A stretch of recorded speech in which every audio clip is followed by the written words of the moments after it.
পাকিস্তানে অনুষ্ঠিত ২১ ঘণ্টার দীর্ঘ যুক্তরাষ্ট্র ইরান শান্তি আলোচনা কোনো চুক্তি ছাড়াই শেষ হয়েছে। উভয় পক্ষ একে অপরকে করছে দায়ী। এদিকে সংলাপ চললেও প্রেসিডেন্ট ট্রাম্প আগেই যুক্তরাষ্ট্রের জয় দাবি করেন।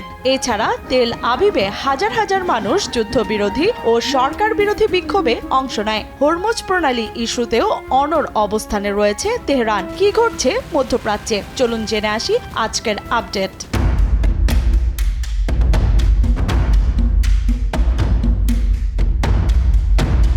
পাকিস্তানে অনুষ্ঠিত যুক্তরাষ্ট্র ও ইরানের শান্তি আলোচনা কোনো চুক্তি ছাড়াই শেষ হয়েছে। টানা ২১ ঘণ্টার একাধিক বৈঠকে শান্তি আলোচনা ব্যর্থ হওয়ার পর পাকিস্তান ত্যাগ করেছেন যুক্তরাষ্ট্রের ভাইস প্রেসিডেন্ট জেডি ভ্যান্স।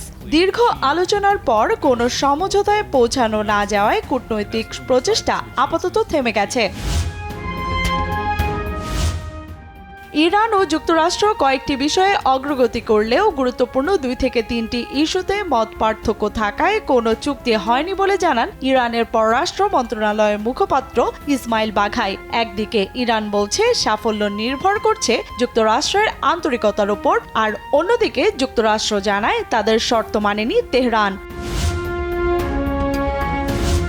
এদিকে ইসরায়েলের প্রধানমন্ত্রী বেনিয়ামিন নেতানিয়াহু বলেন, ইরানের বিরুদ্ধে অভিযান এখনও শেষ হয়নি এবং ইসরায়েল ঐতিহাসিক সাফল্য অর্জন করেছে। এছাড়া তিনি ইরানের পারমাণবিক হুমকি ঠেকাতে প্রতিশ্রুতি পুনর্ব্যক্ত করেন এবং আরও পদক্ষেপের ইঙ্গিত দেন। ইসলামাবাদে ইরান যুক্তরাষ্ট্র সংলাপ চললেও প্রেসিডেন্ট ডোনাল্ড ট্রাম্প আগেই যুক্তরাষ্ট্রের জয় দাবি করেন। কয়েক ঘণ্টার আলোচনায় এখনও চুক্তি হয়নি, তবে উভয় পক্ষ স্থায়ী সমাধানের লক্ষ্যে আলোচনা চালিয়ে যাচ্ছে।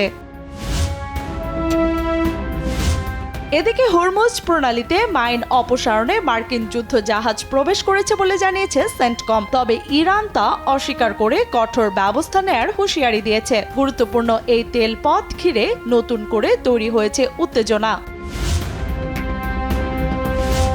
২১ ঘণ্টার আলোচনার পরও ইরান যুক্তরাষ্ট্র কোনো চুক্তিতে পৌঁছাতে পারেনি। ইরান যুক্তরাষ্ট্রের উচ্চাভিলাষী শর্তকে দায়ী করে বলেছে এখন সিদ্ধান্ত নেয়ার পালা ওয়াশিংটনের। হরমুজ প্রণালী ইস্যুতেও অনড় অবস্থানে রয়েছে তেহরান।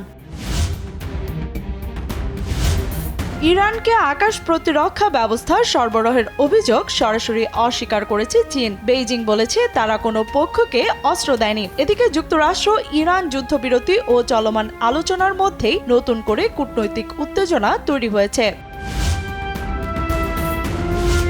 এদিকে রাশিয়ার দাবি অনুযায়ী গত ২৪ ঘণ্টায় বিভিন্ন ফ্রন্টের সংঘর্ষে প্রায় ১২০০ ইউক্রেনীয় সেনা নিহত হয়েছে। একই সময় দুই দেশ ১৭৫ জন করে বন্দী বিনিময় করেছে, যেখানে মধ্যস্থতা করেছে সংযুক্ত আরব আমিরাত।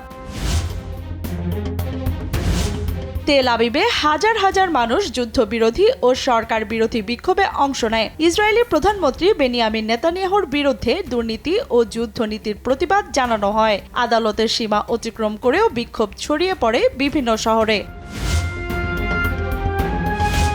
এদিকে দক্ষিণ লেবাননে হামলার জন্য প্রস্তুত একটি রকেট লঞ্চার ধ্বংস করার দাবি করেছে ইসরায়েলি প্রতিরক্ষা বাহিনী IDF। তাদের দাবি, ইসরায়েলের ভূখণ্ডে হামলা চালানোর ঠিক আগ মুহূর্তে এটি শনাক্ত করে গুড়িয়ে দেওয়া হয়। এছাড়া ঘটনাটি এমন সময় ঘটেছে যখন আঞ্চলিক উত্তেজনা বাড়ছে এবং নতুন কূটনৈতিক বৈঠকের প্রস্তুতি চলছে। লিয়ানা শারমিন, সময় সংবাদ।